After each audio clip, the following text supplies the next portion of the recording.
personal sacrifice to make it here, so we appreciate that you've made it here tonight. There are a few things that a few people that we want to thank, namely Dr. Grossfeld for all his hard work. And can you come up? Jessica's worked on something for him that we want to give to him real quick.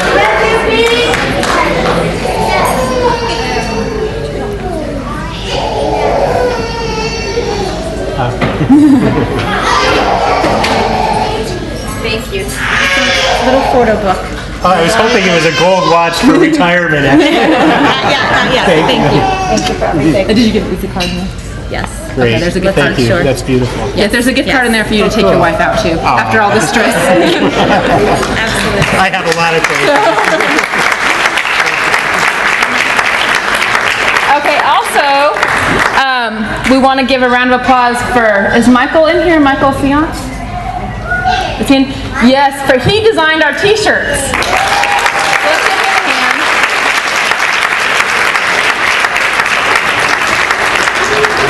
All right. And, yes, and Tim, where's Tim? Oh, Tim in the back. We want to thank him. He's arranged the whole recording of this whole thing and making this live stream, so anyone after the conference or now can watch it, or you can download it after the conference. So it's such a great thing that we can make it available to everyone. Thanks, Tim.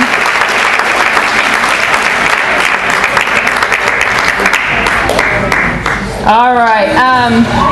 I just wanted to say we're excited to have you all here. I feel like there's a lot of old faces and a lot of new faces, but we're all part of a big 11Q family, and we're happy to all be together. It feels like a big 11Q family reunion, so we're happy to all be together for this great event. We have next few days will be packed full of great information and a lot of great fun and getting to know each other a little better. So we appreciate all your efforts to make it here, and that's really all I have to say.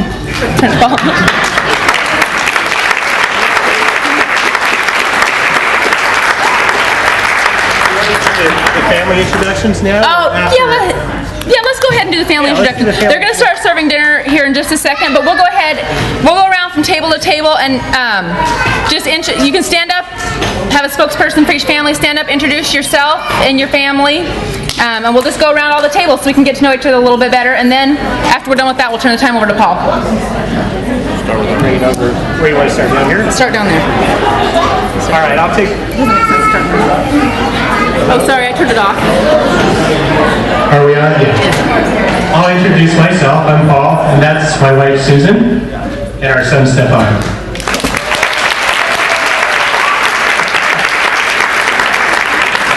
And in case you couldn't figure it out, Stefan loves attention. I don't know where he gets that from. I will pass it over to the Barrett family. And hi, I'm Barrett. Nigel, Amy, who's 25 with 11Q, Sophie, our 22-year-old daughter, and her boyfriend Josh, and we're from England.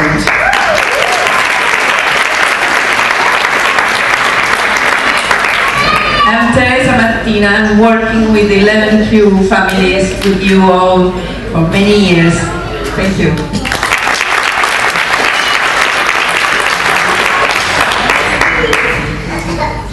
Hi, I'm Cecilia. This is my daughter Isabella from Ocala, my daughter Alexis, and we live here in California.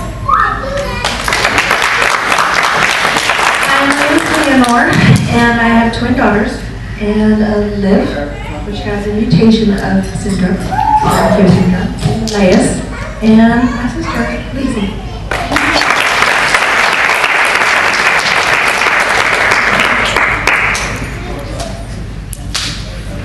My name is Veronica, and this is Miguel. He has Jacobsen Syndrome. It's mom, his aunt, sister, dad, and now his other sister.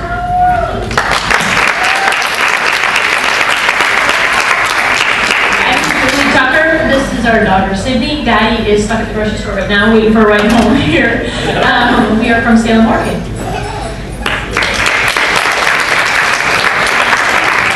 I'm Mike. This is Charity Stanfield and our son Zion. and Caden. And we're from Lafayette, Indiana. Great to be here tonight.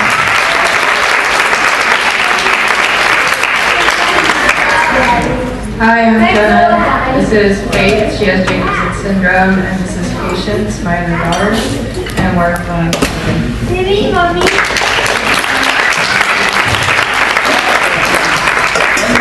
Hi, I'm Joan Romney, and this is Nicholas over here. He's 16. My sister Rebecca, niece Alyssa, nephew Damien, and my fiancé Mark, and we're from Allentown, Pennsylvania.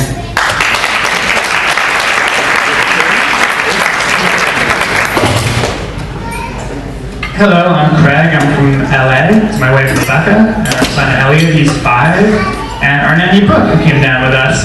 And even though we're from LA, we got horribly lost today, driving from LA to San Diego. It's pretty impressive.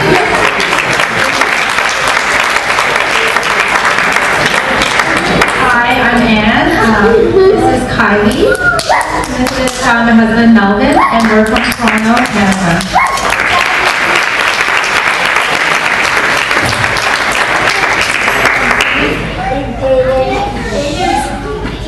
Hi, I'm Stephanie.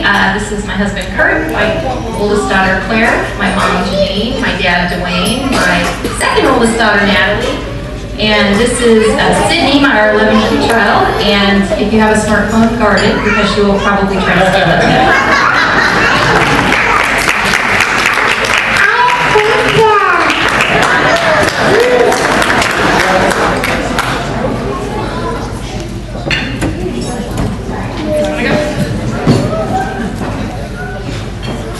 Hi, I'm Curtis. I'm Lindsay's other half. And this is Megan.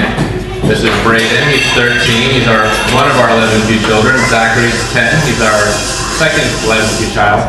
This is Lindsay's mother, Tammy. And this is Ella. We're from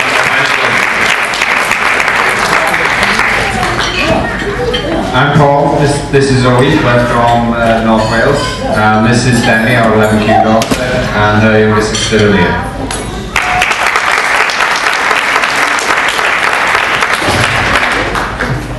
Hi, my name is Tristan, and I'm from very under the high school, and I sing for the Timber Singers, and this is the Bunny family.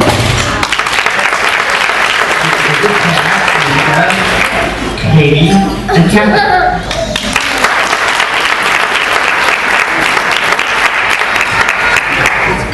Hi, my name is Rick Arnold. This is our daughter Bethany, she's 10, my wife Darlene, my mother Eunice, my father Rusty, my oldest son Jess, and my youngest son Brendan.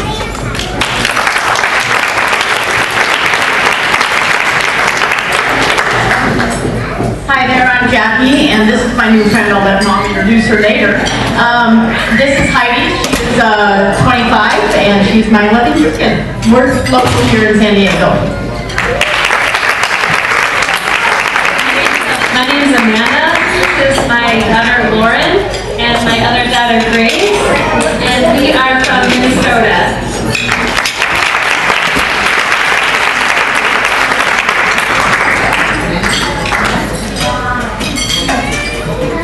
I'm George Kolash. This is Sarah Kolash, my wife Joanna, and my daughter Abby, and we're also from San Diego.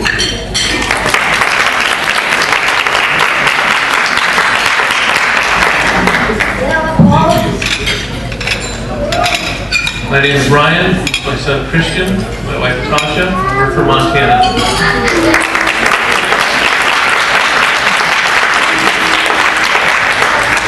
Hi, my name is Ken. This is my wife Margaret, our brother David. We have a 5-year-old son Brandon who's with grandma right now. We're from San Francisco Bay Area. Hi there, my name is Peter Quinn from Scotland. That's my wee boy, wee girl Sarah, my wife Sandra.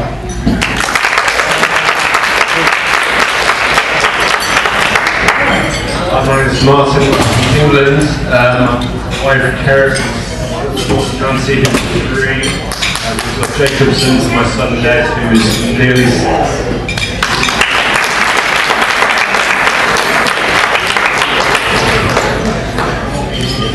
Hi, I'm Richard. My wife Annette, Jamie, Richard, and Kalia with 11Q, and we also have some family here upstairs. We're from San Jose, California.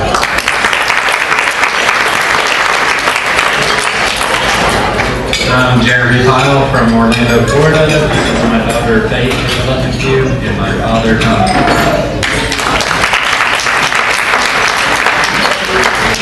Hi, my name is Jessica McKetty. I'm from Sanford, New Jersey.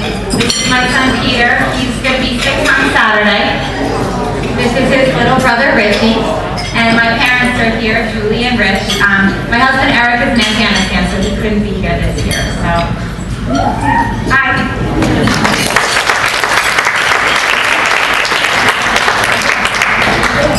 Hi, I'm Erica Kuhn. We're from Sanford, Ohio. I'm 33 with Jacobsen, and my son Kylan is 2.5 with Jacobsen.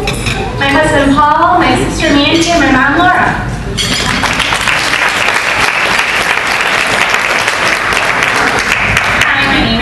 Walsworth, and my daughter Caitlin is our 2.5-year-old loving cute child. My husband Jeff, and my mom Roseanne, and our uncle Riley.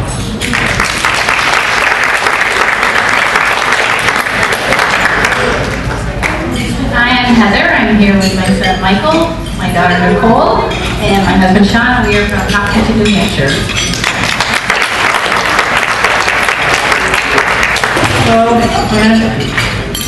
Emma Pauls, and I have 11Q, and I'm from Sanford, New Hampshire.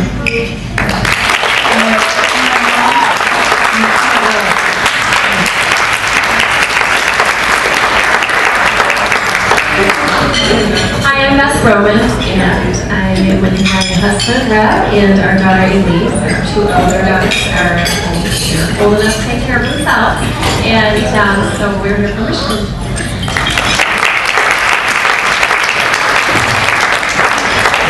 I'm Dean Robertson. My son Kai, my daughter Caroline, and my wife Joy. We're from Seattle, Washington.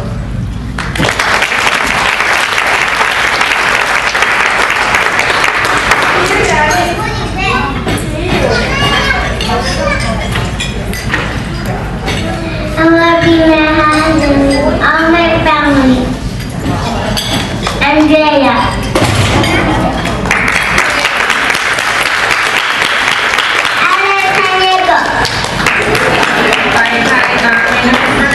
I'm from San Diego, and my daughter has Jacobsen Syndrome. Thank you.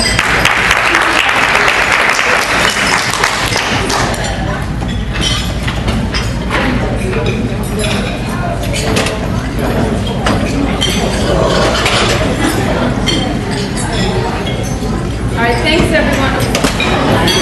Thanks everyone.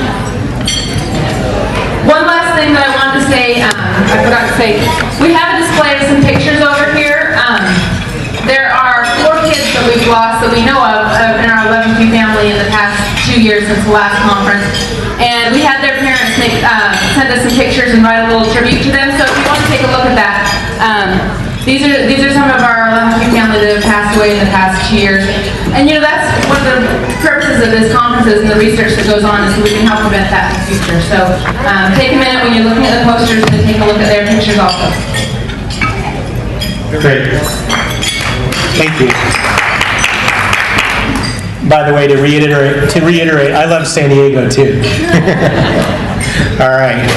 So thanks to all of you for coming. I think this has got to be about the largest attendance that we've had in our 7 or 8 conferences that we've had here in San Diego. So welcome, and I think it's going to be a very exciting few days. So if you'll bear with me, I just have a little presentation. I wanted to give you a little bit of the history of what has led us from a day back in July of 1995 when I was just beginning my cardiology training to where we are now. I came across this quote the other day. I thought it's pretty neat. Where love of mankind is, there's also love of the art of medicine. So, I'm not sure, Lindsay, do you have a final count for how many families? I think we're somewhere in the 40s. But Like 43, 44 or something. okay, so this isn't too far off. So I think we can definitely call this an international conference We have families now from 5 countries, I think. England, Scotland, Canada. I think there was going to be, Mexico had to cancel, okay, and the United States. We're also so fortunate to have 16 guest faculty representing 5 universities from 3 countries, and on Saturday we'll have a few attorneys from 2 different world-renowned legal firms. So I always like to acknowledge, I could spend the whole evening giving out acknowledgements, but to begin with, I want to acknowledge some very special people here in San Diego, the Sulpizio family, who, I'm not sure, is Tricia here tonight? Has anybody seen Tricia Sulpizio? She's going to be attending. But the Sulpizio family has very generously donated to our speakers a bottle of wine from their own private vineyard up north.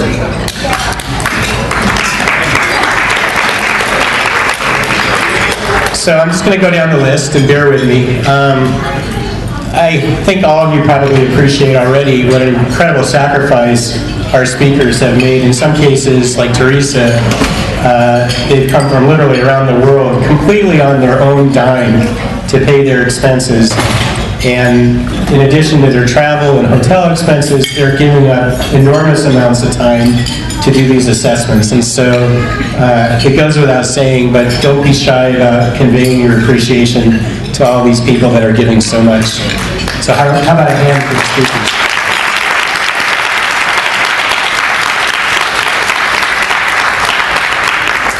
And at the risk of being redundant, because I know Lindsay has already made a lot of these acknowledgments, but Tim Pellett has done something that I think is just so extraordinary, to be able to create the live stream to allow literally people to participate in this conference from all over the world, including for them to ask questions, just like you guys in the audience. Tim, can you come up here?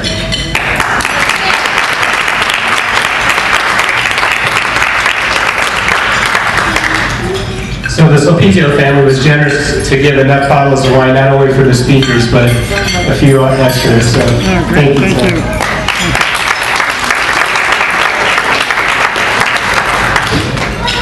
And we really owe just an incredible amount of gratitude to Lindsay, who has just made this such an unbelievable organization. Come on up, Lindsay.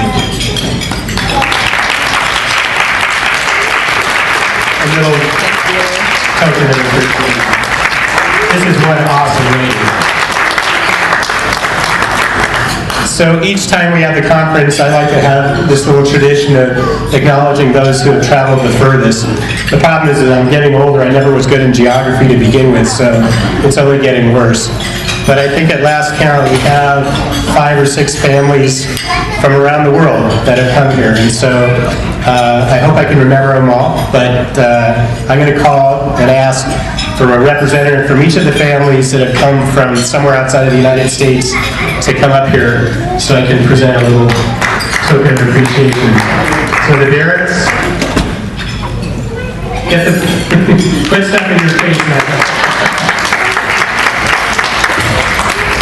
The McLeans,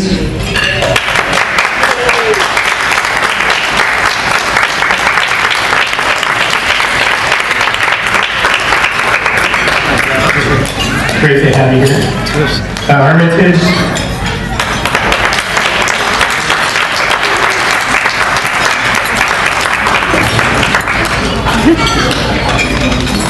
there you are. And let's see, the family from Toronto, come on up.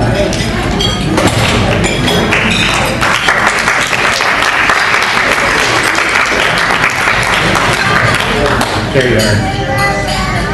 Thank you. Thank you. Pleasure to meet you. Thank you for coming.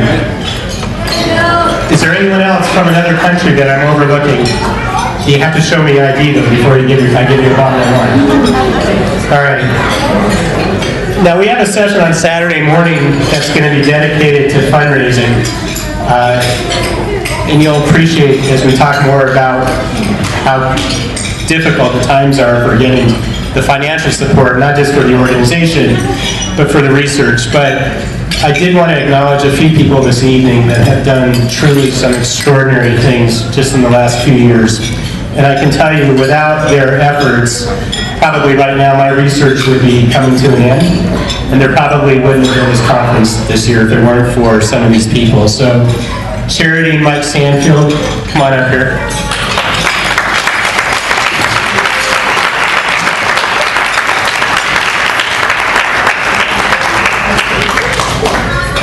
You'll hear more, hopefully, for those that will be here on Saturday, about the extraordinary fundraising efforts that they've done. And suffice it to say that these two represent actually a group of literally dozens of people that worked so tirelessly behind the scenes to make it such a successful event the last 2 years in Lafayette, Indiana. And I've had the pleasure and honor of being able to attend both of those events. Now I want to bring up Craig and Rebecca Thomas.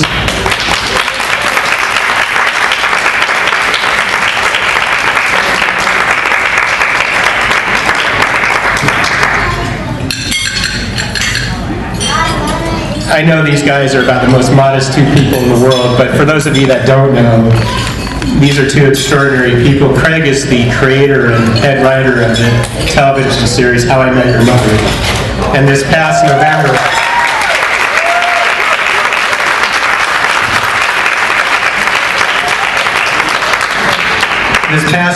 they put together just an extraordinary event where they had a fundraising event on the set of How I Met Your Mother. And I think every single member of the cast and crew attended that. So I can't thank you enough.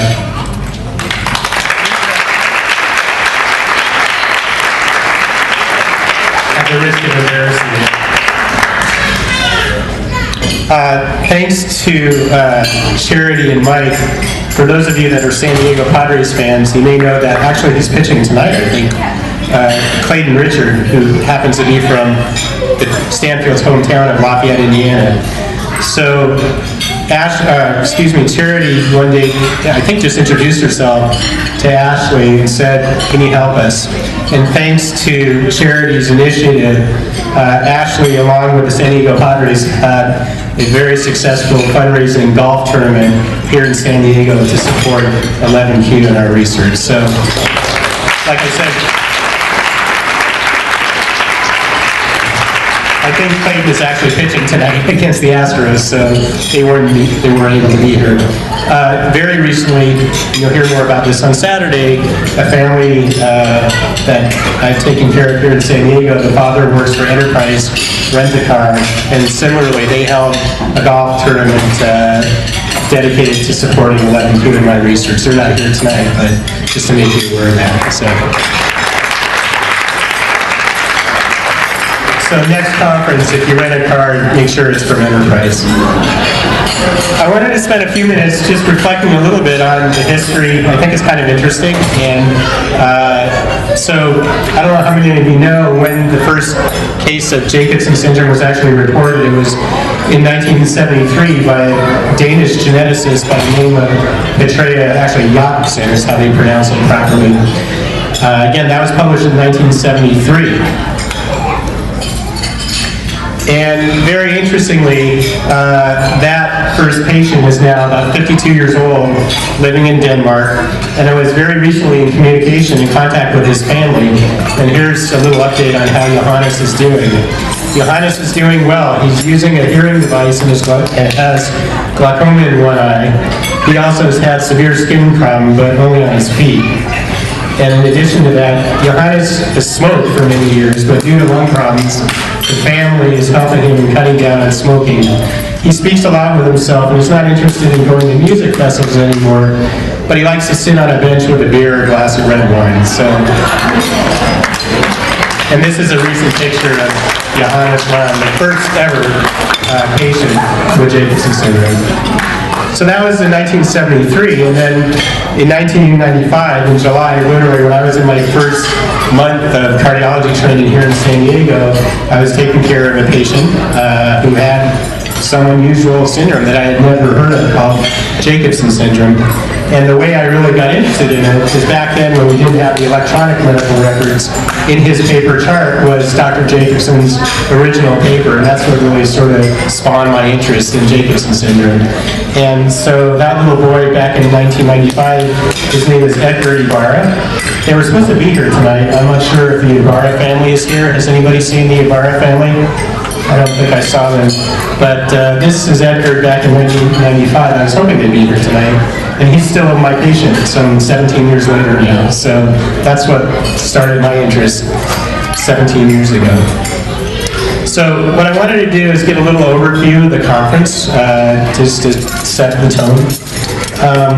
I think all of you already know why we have the conference. That's why you're here. But just to kind of repeat the obvious, it's about families supporting each other. It's about researchers providing the latest medical information to families. And it's about families participating to help research. So I think what we've really created, and I don't know if there's another support group that's been as successful as this one has, to make it a win-win situation for everybody. This is another goal of the conference.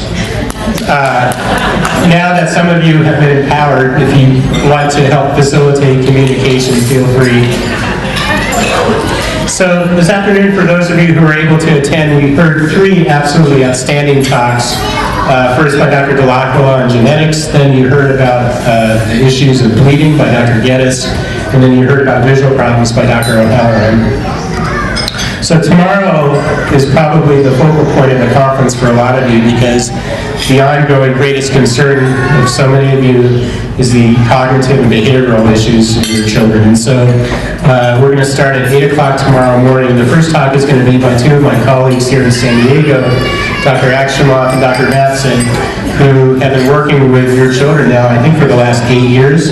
And they're going to give an update on the most recent developments. And I can tell you that none of this is published. There are probably going to be some things that I have not even heard about. That'll be followed by the update that I'm going to give you on what we think are at least some of the genes causing these problems. And then, thanks to Tim, hopefully we're going to be able to have a Skype talk from Dr. Matthias Schrader from Berlin on one of the genes that we're virtually certain as contributing to some of the cognitive defects in your children. So that's Dr. Matthias Schrader. And then, we've never done this before, but what we're going to do right after that is a panel discussion where we're going to bring back the speakers, as well as Dr. Marty Stein, who many of you know from previous conferences, who's a world-renowned expert on behavioral pediatrics. And this is going to be the opportunity for you guys to ask questions and really to tap into the brains of these people to try to come up maybe with some answers and new ways to manage your children. I think it's going to be a really exciting session. Then in the afternoon, we're going to hear a talk by Dr. Martina, who has now evaluated 157 patients, I think, with Jacobsen Syndrome. So she has done more physical assessments from head to toe on your children than anybody in the world. So she's going to give us a very elegant talk on the natural history of children with Jacobsen Syndrome. In the afternoon, we have a number of fantastic breakout sessions. Many of you are going to be leading them from 3 to 4, and then again from 4 to 5. So the only problem is they're all going on at the same time, and they're all going to be great. So I don't know how you choose, but you'll have to make some choices there. And then the next day, on Friday morning, this is going to be more on the medical issues in Jacobsen Syndrome. And the first talk, starting at 8:15, is something, to be honest, that I know nothing about. And the way this came about was actually a colleague of mine here, who's an immunologist, heard a talk by Dr. Ken Paris from LSU, describing the fact that there are now a number of children with Jacobsen Syndrome as a result of the newborn screening that's been implemented in 10 states that have been found to actually have a genetic cause of immunodeficiency. I don't really know anything more than that, so all of us are going to sit back and listen to Dr. Paris's talk on Friday morning. After I heard about that, I contacted him, and he graciously agreed to come here to share with us the latest information, which could certainly have very important implications And I should say it was right before that I heard about Dr. Harris that one of the 11 Q children passed away in New York from an infection. And so I think it couldn't have been more timely that hopefully we're going to learn and hopefully come up with ways to prevent that kind of a tragedy from happening again. The next talk is going to be by Dr. Tom Kelly, who's a pediatric endocrinologist that many of you have heard speak in the past, who's going to, I know, give a great talk about the issues of short stature. And then I'll try not to be too graphic since you have dinner on the table right now about the next talk about chronic constipation by Dr. Neil Tipnis, who gives a wonderful talk, who makes the topic of going to the bathroom actually fascinating. And then the last talk in the morning is going to be by myself to give you an update on our research on the genetic causes of the congenital heart defects and where we're going with that.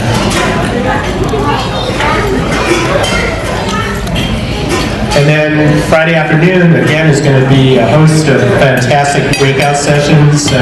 You can read it for yourself from 1 to 2, and then from 2 to 3. And then from 3 to 4, I think this will be kind of a final punctuation point, exclamation point, to kind of pull together everything that we've learned about the behavioral issues. And Mike and Charity Sanford have graciously agreed to lead that discussion. So Saturday morning, we're very, very fortunate to have, once again, Chuck Haymeyer, a personal friend of mine, who is a world-renowned attorney who advocates for fighting for the rights of children with rare genetic disorders. And I think it's fair to say that he's back by popular demand. He's going to be here along with one or two colleagues of his from Los Angeles, attorneys who actually are specialized in the area of IEPs and what the process is to advocate for getting your children the educational needs that they require. So that promises to be an outstanding discussion. And once again, we need your input, so we're counting on you, just like last time, to ask lots of questions, and that's why we allotted 2 full hours for that session. And then the conference is going to wrap up with a couple of business issues. As I've already alluded to, the first hour is going to talk about fundraising, probably more about research, but also moving into the second hour, which will be the business meeting. We will touch on fundraising for the 11 Q group and not just for my research, because at the end of the day, I would love to see us be able to have anybody who has a child with 11Q be able to come here to attend the conference. And again, we strongly encourage all of you who are available to attend that conference. Some of you already know about the assessments. Dr. Martina, you've heard about hers. The assessment's ongoing for the next several days over at San Diego State. Thank God, as far as I know, all the skin biopsies today went exceedingly well without any difficulty. I can't thank you enough for doing that. And then we have actually tonight in a few minutes Liz Donahue, who is from the Sanford Research Center in Sioux Falls, South Dakota, who's going to talk about the Sanford Rare Disease Database. For those of you that don't have this, if, God forbid, there's any crisis that comes up with your child during the conference, feel free to write this down, my cell phone or my pager. At nighttime, I would prefer that you page me rather than wake up my wife, who will never let me forget that.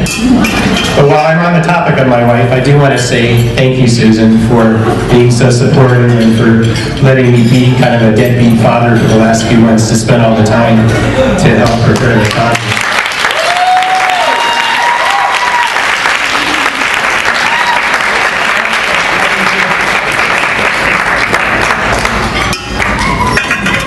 Can you give us some army stuff, man?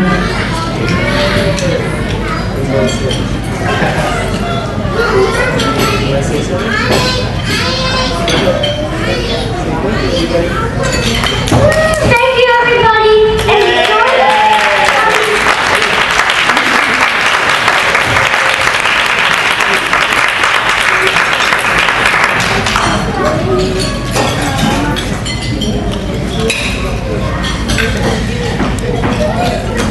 But you probably wondered why I've omitted the obvious, and that is all of you guys.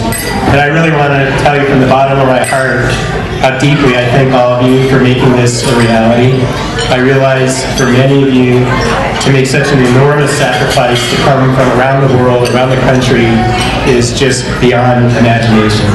And like I said already, I think this is just such an incredible win-win relationship. And I always like to reflect on the fact that nobody ever prepared me for this when I was going through medical school. And little would I have ever imagined back in July 1995 that we'd be here 17 years later having this kind of a function. So, without you guys, that's what this conference is all about. So, thank you, and I look forward to a very exciting next 2 days.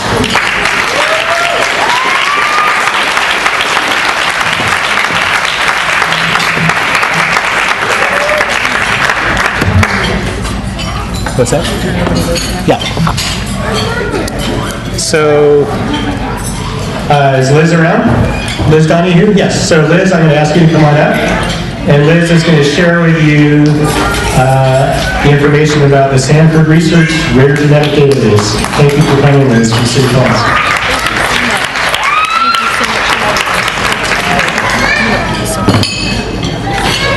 Give me 1 second while I turn my PowerPoint on real quick.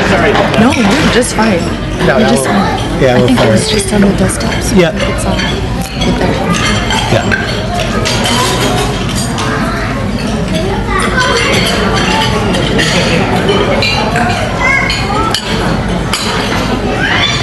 Should do it. Thank you so much.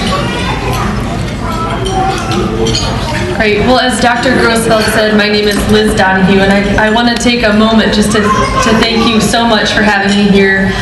Thanks, Dr. Grossfeld. Thank you, Lindsay Carroll, for all of your help. You've done a great job coordinating, and all those who helped out. It really is a pleasure to be here. I am from Sioux Falls, South Dakota, and I'm not sure how many people have ever been to South Dakota. Show of hands. Not bad. This is better than I thought. That's great. So, yeah, I know that we have some people from Montana and Minnesota, so I thought, well, there might be some people that have been to South Dakota before. But I work for Sanford Research, and I'm the director of the International Rare Disease Registry at Sanford. It's called CORDS. It stands for Coordination of Rare Diseases at Sanford. And I wanted to first of all introduce the registry, what we do, and it'll just be a real brief presentation. And if you have questions, just raise your hand. I'll keep it brief though, so keep enjoying your dinner. And I will be here all day tomorrow, so if you ever have questions, just stop by. I'll be here to visit with you. So tonight I'm just going to be visiting with you about what the CORDS registry is, why CORDS is important, and how you can enroll or participate. So first I wanted to give you just a little bit of background on Sanford Research and where we're located. As you can see, Sioux Falls is right there in the corner of South Dakota. There are 6 research centers at Sanford Research. As you can see there, cancer biology, cardiovascular health, Center for Health Outcomes and Research, children's health, breast cancer research, and the National Institute for Health and Athletic Performance. But I'm in the Children's Health Research Center. Just to give you a little background on the CORDS registry, it was established in 2010, so just about 2 years ago actually. I started working in September of 2010 and had the pleasure of working with Dr. David Pierce and Dr. Chun-Hung Chan at Sanford, who are the principal investigator and the co-principal investigator of the CORDS registry. So they were really the ones that spearheaded the effort. Dr. Pierce is an expert in a rare disease called Batten disease, which is a very rare neurodegenerative disorder, and he found that having a registry was very helpful to accelerate research into Batten disease. So he had the bold idea and kind of insane idea to open it up to all rare diseases, being that the same issue is across all rare diseases. There's not much information, and so what we do at the CORDS registry is gather all that contact and clinical information and store it in the registry so that it can be useful to researchers nationwide. So I'll start with the question, what is a rare disease? Because oftentimes you might not know what that definition is. And it was actually defined by the Rare Disease Act of 2002, and it's a rare disease is a disease affecting less than 200,000 people in the United States. In Europe, Japan, and Canada, there are different definitions for what a rare disease is, but in short, it really is about the same per population. Then the next definition I wanted just to touch on really quickly is what a patient registry is. A lot of times you hear the term registry and it doesn't maybe ring ring with your memory or what you might consider it to be, but it's an organized program for collection, storage, retrieval, and dissemination of a clearly defined set of data collected on identifiable individuals for a specific and specified purpose. That's the real technical definition, but basically what it is it's a mechanism for collecting information and making sure that those who need to access the information have that information at their fingertips. So CORDS, as I put here, is really a contact and clinical database of information on individuals diagnosed with a rare disease to create a resource to help those who are seeking information to help accelerate research into rare diseases. So the Coordination of Rare Diseases is an international rare disease patient registry. So individuals from around the world can enroll if they speak English. We're working on translating our documents right now, so other languages can also participate. It's a central resource that collects and collates information that's useful to those studying rare diseases. It's accessible to any researcher who has approval for their research, notifies families of research opportunities, and the overall goal is to accelerate research into rare diseases where there maybe isn't very much information available. So why was the CORDS registry established? I gave you a little bit of information about Dr. Pierce and his reason for starting the registry, but really when it comes down to it, when diseases are rare, access to information is very difficult. Information really is rare. So for patients and families, for physicians, for researchers, for epidemiologists or people who are studying rare diseases on the population level, and even pharmaceutical and biotech companies, information is very rare. Really, I put this slide up as kind of the flow of information, just indicating that patients and families really do inform researchers and clinicians who then are able to inform patients and families. So everybody plays a really important role in helping with research efforts. So oftentimes information is difficult to collect, as I was talking about. It's difficult to identify individuals. It's often difficult opportunity to explain the purpose of a registry. An institutional review board is often not available. That's a review board that basically oversees research efforts and protects individuals who are participating. Also infrastructure and a database, sometimes those are hard to come by, and also personnel to collect, curate, update data, and also just with the communications and coordination of a database. So oftentimes those elements are difficult to have. Then, on top of that, sometimes information is incomplete, incompatible, not accessible to researchers or the people who need it, inconvenient for those who are participating or trying to enroll, and inefficient. There are many benefits to a patient registry. The individuals and stakeholders listed there are all people who can benefit from a patient registry. So really we saw this as an opportunity to improve and coordinate efforts, and so started the CORDS registry to address a lot of those issues that I mentioned before. So we collect basic contact and clinical information. We're not collecting a long laundry list of items. The information that we collect is compatible with registries conducted by the NIH. We collect some common data elements so that we can merge databases later on. So we're really working to collaborate and work together rather than requiring a lot of time and effort being redundant from individuals and researchers.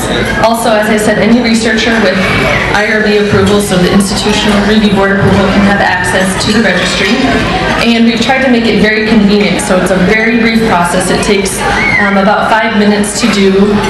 It's a centralized resource, so we can have all information on rare diseases in one registry. It's patient reported, and it's web-based for both researchers and patients and families. Also efficient, as I said, we've tried to make it as efficient as possible. We can also customize forms for different diseases so that we're collecting information that can actually be useful to researchers and clinicians. So what makes CORDS unique, it's a rare disease groups can participate as partners, and we're so glad to have the 11Q group as a partner of the registry. It also provides an opportunity for individuals that don't have a patient group. So if their disease is so rare that they don't have a group, they can still participate. It's flexible. We try to work with the organizations to accommodate their needs of the organization and the researchers. As I said, it's accessible to anyone with appropriate approval, and there's no cost to the organization or the participant to enroll or to access information. We do not charge for that, which is important. We want to really try to accelerate research, and sometimes those are barriers. As I said, a lot of times there are registries for individual diseases, but this is one for all rare diseases. So any individual diagnosed or awaiting a diagnosis can enroll. This allows us the opportunity to gather information on individuals that may have multiple symptoms or multiple diagnoses. So it makes it unique in that way that we're gathering information on all of those individuals. So for example, if we had, there are 6 different rare diseases listed there, but they all have common symptoms. So it's important to gather that information in one registry because symptoms often overlap between different rare diseases. So I'll briefly go through how CORDS, the registry, actually works and focus on participant enrollment and how we create partnerships with different groups. So as you see, there are multiple project elements, but I want to focus on establishing partnerships is the first one.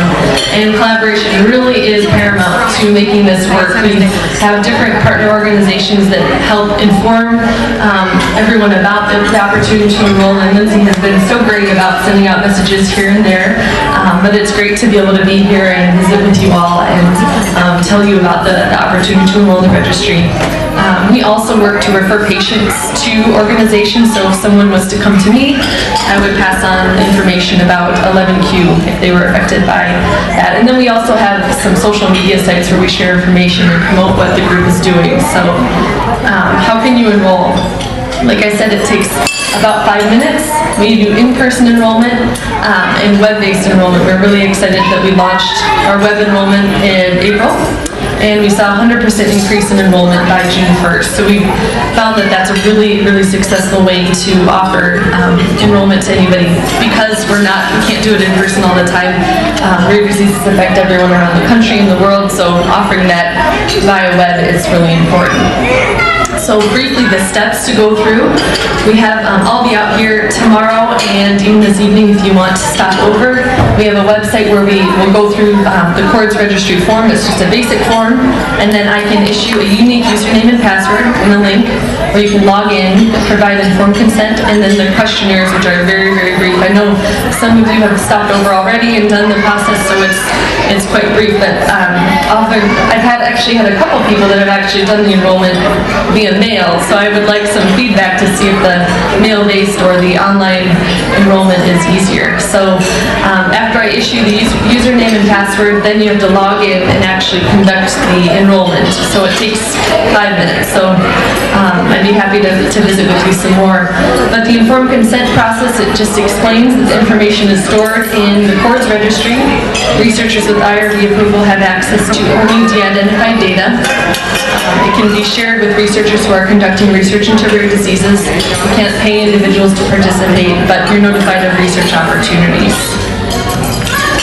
And the data collected, we collect data on informed consent, demographic information, clinical information, and so it's very brief.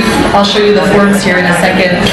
But we also collect common data elements that are also used in other registries so that we're collaborating rather than being redundant. So here's an example of the 2 forms. As you can see, very brief. It doesn't take long to complete them, but the information gathered can be very, very useful. So we appreciate your participation and patience.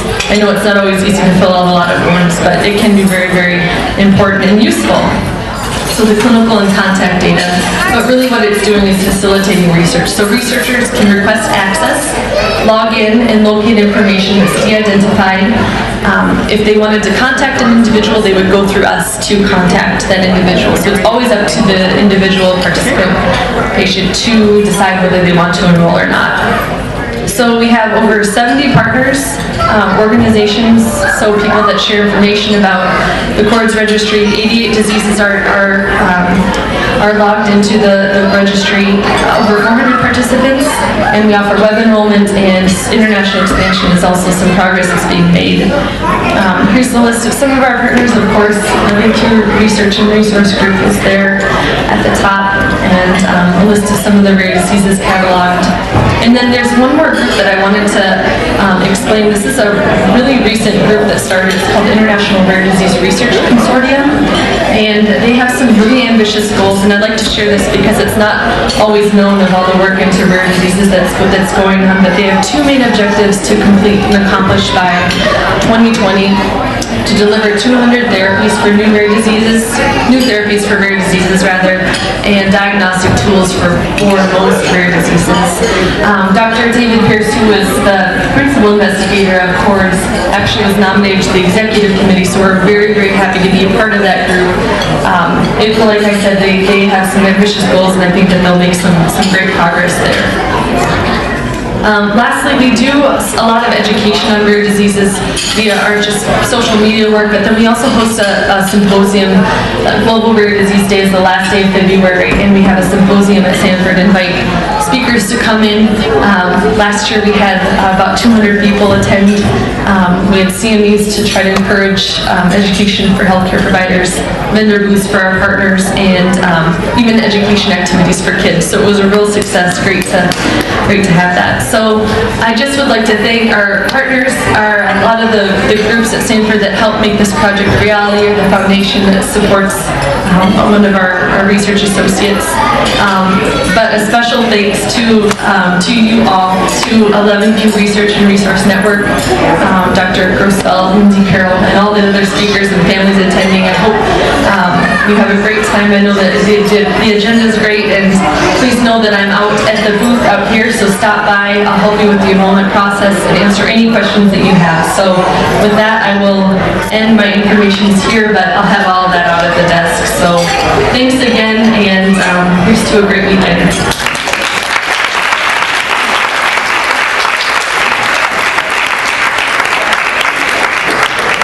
That's great. Oops, turn it off. That's fantastic. I have one quick question for you, Liz. For the families that are already enrolled from the previous conference, do they need to do anything to update? I think last year some people just gave basic contact information, so please stop by and do the re-enrollment. I don't think that necessarily everybody actually enrolled but gave their contact information, so even if you think you did enroll, just stop by the table and we'll do some checking. So thank you. Good question. Thanks. And I realize I already screwed up because I forgot one of the families that came here from across the Atlantic to give them their wine. Where's the Jacobsen family? Why didn't you say anything, for goodness sake?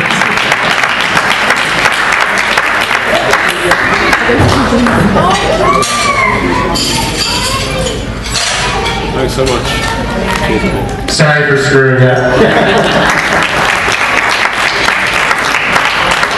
My wife stepped out for a moment, but she'd be the first to tell you it won't be the last time. So now it's a great honor and privilege for me to introduce our speaker tonight.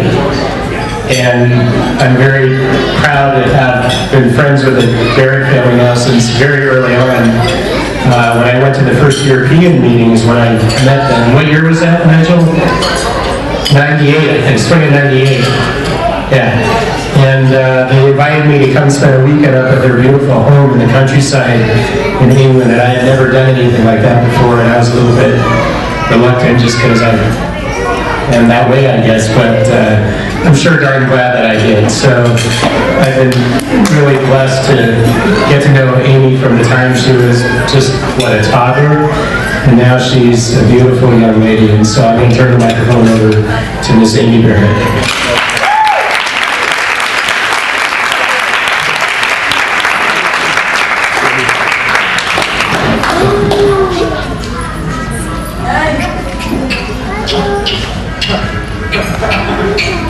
Hey, you're on.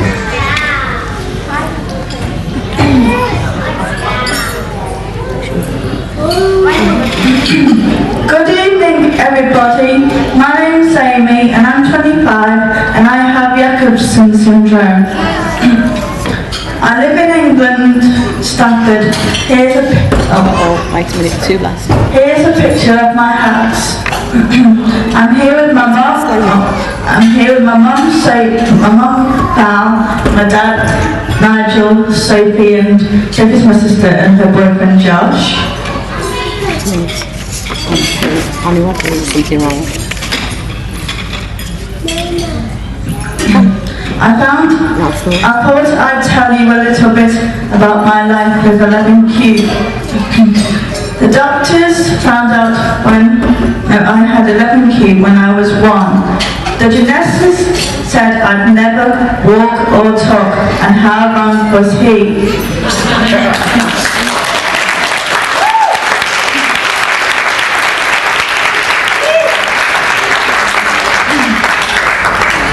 My mum and dad once came to terms with the diagnosis. They treated me as if I didn't have a chromosome abnormality.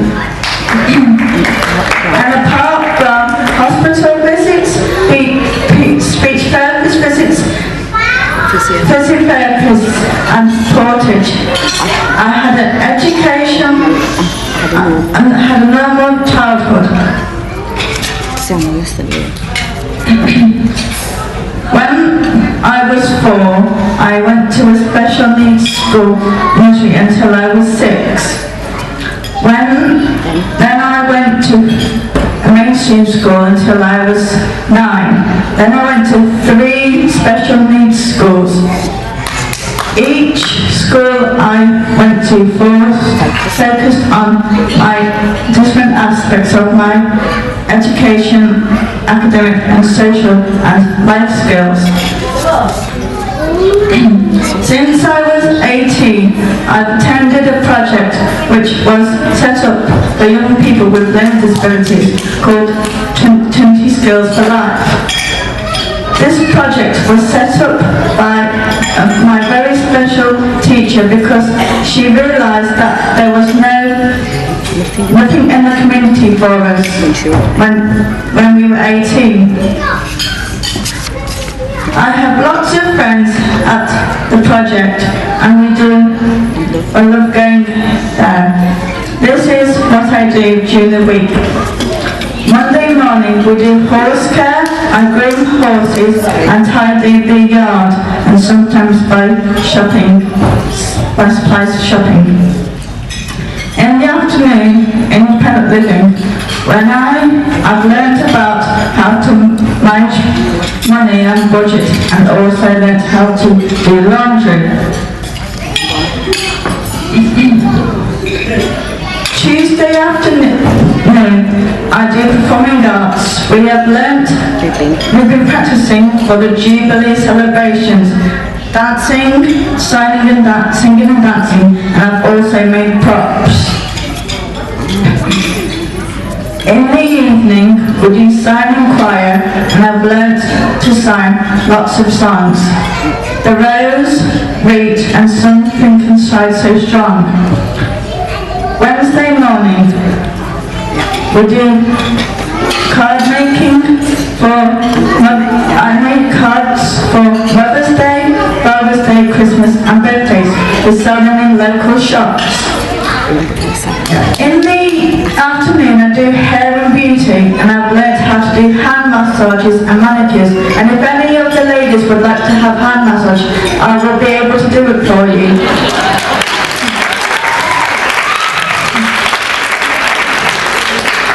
Thursday morning I do art and I've made pom-poms and door hangings and lots of paintings. In the afternoon we all do short courses. At the moment we are doing cricket and also have done ballroom dancing and bowling and yoga. On Friday, I go to my work placement at a local hair salon where I make drinks for the customers, tidy up, and I make lots of friends there. As you may have seen, on my board, I like lots of hobbies and pastimes. Football is Shane Long, favourite player for West Brom, and I like motor racing, F1, German touring cars and motorbikes, and that's Gary Pavitt from a DTM. I also like reading. I had a Kindle for my birthday, and I went surfing the net to find out information. And I like watching telly, especially How I Met Your Mother.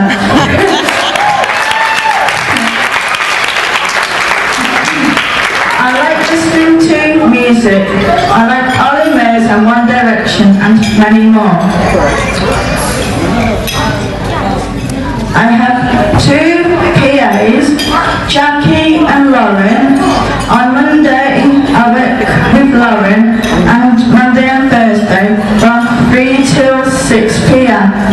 On a Monday I usually go to the gym, and Lauren helps me to do my program which was set up by the gym. On Thursday we usually do cooking. I decide the recipes and we go out shopping and prepare the food and cook some meals. I work with Jackie on a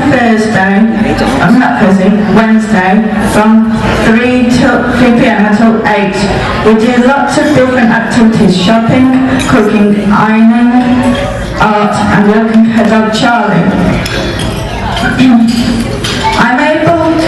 I'm looking to be able to go to lots of conferences to meet lots of people who I can chat on Facebook. In England, we go to a uni conference which is all rare chromosome abnormalities. There's a European conference, 11Q conference in Germany every other year, and where I meet my European 11Q family. And of course, I love San Diego to meet all you guys and share my life experience with you. Thank you for listening, and I hope you've enjoyed hearing about my life so far.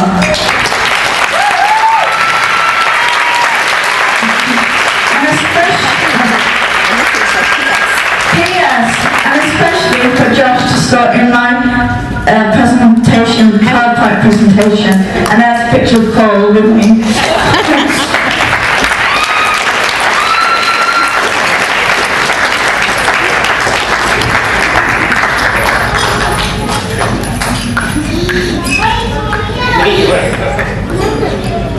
All right, I think that concludes the program. Was there anything else you wanted to do? I actually have one quick announcement, just as far as the biopsies go. For any of you that are still interested that did not have a chance to do it today, you can talk to those that did, and hopefully there won't be any horror stories. But we do have another opportunity on Friday morning from about 10 o'clock to noon. So if you're interested, please come up to me. If you already told me that you're going to do it on Friday, come up to me anyway just to remind me so I don't forget. But there's still that opportunity. Thanks. Okay, lastly, I just wanted to we have some little gifts for all the kids. On my church at home, my mom actually sewed bags and filled them with toys for each of the kids. So before you leave, you can come up here, probably stand up, Mom. This is my mom. You can see her to get your bag before you leave, but take some time to look at the posters. And then Dr. Grossfeld also was able to get donated pillow pets for all the kids. So we have those in the hall. They're kind of big, so I didn't bring them in. So there's a pillow pet in the hall for each child. You don't have to be 11Q child, any child. He gets a pillow pet, and every child gets a bag. You can just come up here and see us and pick up your pillow pet in the hallway before you go out. But take some time, finish your dinner, visit with everyone, see the poster,